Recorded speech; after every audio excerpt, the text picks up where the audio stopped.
Et justement, comment les entreprises et les regroupements utilisent-ils les réseaux sociaux? Twitter a 5 ans, Facebook 7 ans. Les réseaux sociaux existent depuis peu de temps, mais sont aujourd'hui très présents dans notre univers médiatique. Si les citoyens y voient là des outils d'expression, qu'en est-il des entreprises? Seulement 6 des entreprises au Québec seraient abonnées à Twitter, selon le baromètre de multiplemedia.com. Notre invité est Bruno Guglielminetti, aujourd'hui directeur des communications numériques au cabinet de relations nationales.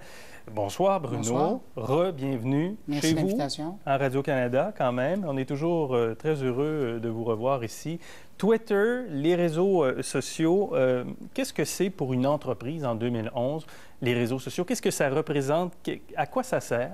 Bien, la première chose à laquelle on peut penser, évidemment, c'est un lien avec sa clientèle, un lien avec le client potentiel. Un lien? Un lien, oui. Et parce que c'est pas nécessairement un endroit où on peut faire uniquement que de la publicité. Ça peut être la première pensée qui passe à travers la tête d'une entreprise qui se voit utiliser les médias sociaux. Mais c'est beaucoup plus loin. C'est une conversation. Il y a une démarche presque à faire psychologique auprès du décideur d'une entreprise qui décide d'être présent là. Parce que du jour au lendemain, quand on décide d'être présent sur Facebook ou sur Twitter, on décide aussi d'avoir une conversation. Ça fait partie du protocole d'utilisation des réseaux sociaux. Il y a des risques qui sont associés à ça. Et puis, il peut y avoir des avantages, mais il peut y avoir des risques aussi. Tout à fait. Vous ouvrez la porte à des critiques qui sont lues et vues par bien des gens. Mais ce qu'il faut savoir quand même, c'est que même si une entreprise décide de ne pas être présente, cette conversation-là a quand même lieu. Et je vous dirais qu'au quotidien, moi, je vois des entreprises dont on parle, et pour utiliser l'expression très populaire, qu'on malmène, qu'on varlope sur les médias sociaux, et ces entreprises-là ne sont pas présentes. Alors, qu'est-ce qu'elles font? Elles ne répondent pas. Bien, elles ne répondent pas. Et pendant ce temps-là, il y a des gens qui se plaignent. Ils disent, mais où elle est, où elle est? Et pendant ce temps-là, bien, on continue. Et moi, je parle toujours du phénomène des « moi aussi ». Alors, il y a des gens qui en profitent et qui ajoutent. Tandis qu'une entreprise qui serait présente sur une de ces plateformes, bien, lorsqu'arrive ce type de conversation à son sujet, elle peut intervenir, elle peut rentrer en contact avec la personne qui se plaint de son expérience client ou d'utilisateur. Donc, ça peut être un service après-vente, en quelque sorte. C'est toujours sous le couvert du marketing, quand même, et de la publicité, parce que la conversation n'est pas virtueuse, là. Oui, sauf qu'il faut faire attention parce qu'il y a aussi un volet de réputation. C'est pas qu'un outil de marketing et de publicité. Il y a aussi l'image d'une entreprise. Une entreprise qui est présente là peut raconter son histoire, ce qu'elle peut rarement faire à travers les médias traditionnels. Bon, vous êtes un bon exemple. Vous prenez le temps à l'occasion de rencontrer des patrons d'entreprise et parler de la démarche d'une entreprise. Mais c'est pas tout le monde et c'est très rare, ces espaces-là.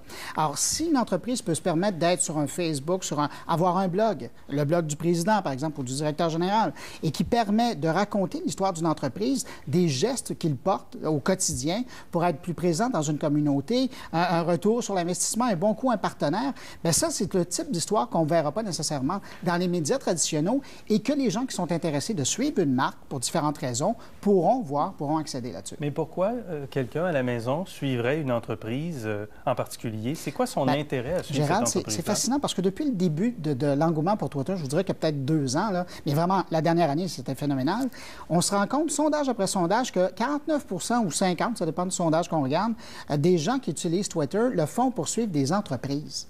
Des entreprises qui les intéressent, évidemment ceux qui sont présents, on s'entend, mais parce qu'on va avoir des nouvelles de l'entreprise, que ce soit un fabricant de vêtements, que ce soit une marque d'un produit de consommation alimentaire, que ce soit une marque d'un commerce qui offre des services, un transporteur.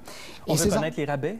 Bien oui, mais c'est ça. Mais d'une part, on va avoir un lien avec cette marque-là parce qu'on l'apprécie. Et de l'autre côté, il y a un bon nombre de ces gens-là qui le font parce qu'on veut justement voir la prime, le bonus, le solde passer. Avec ce qui s'est passé en Libye, la présence de SNC-Lavalin en Libye, SNC-Lavalin est sur Twitter et communiquait à peu près que par Twitter pendant un certain temps. Oui, et communiquait avec les gens qui étaient là-bas, mais rassurait aussi les proches des familles. Moi, j'ai suivi les communications de SNC-Lavalin sur Twitter et c'était fascinant de voir. C'est pas le type d'informations que je voyais nécessairement aux informations, mais quand le sujet m'intéressait, vous parliez de la Libye, l'Égypte, la Tunisie, le Japon plus récemment, ce sont des actualités qu'on a en temps, des actualités, on s'entend, de l'information qui circule. Mais c'est un plus, ça? Oui, c'est un plus. Parce que SNC aurait pu aussi envoyer des communiqués tout simples. Là, oui, comme... tout à fait. Sauf que l'idée là-dedans, il y a combien de familles de ces gens-là qui ont accès aux endroits où on envoie des communiqués de presse? Mais à part les journalistes, il n'y a pas vraiment de gens qui vont passer du temps sur des agences comme CNW, par exemple. Alors, vous rencontrez aujourd'hui dans votre travail, vous rencontrez des entreprises pour leur dire quoi? Leur dire que c'est une bonne idée d'aller sur les médias sociaux? La première chose que je leur dis... C'est payant de le faire? Ça dépend des entreprises, je vais vous dire.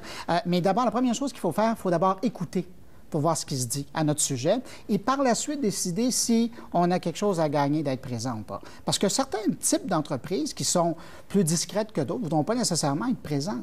Il y a des industries qui sont pas pour tout le monde. Non, exactement. Mais dans la majorité des cas, je vous dirais, ces entreprises-là peuvent gagner à être présentes parce que, justement, il y a un lien. Une fois le service donné, une fois le produit vendu, il y a une conversation qui peut être entamée et on peut gagner à avoir cette conversation-là parce qu'on a du retour de la clientèle et puis on peut améliorer essentiellement le produit. Et puis, il y a un lien de proximité qui s'établit.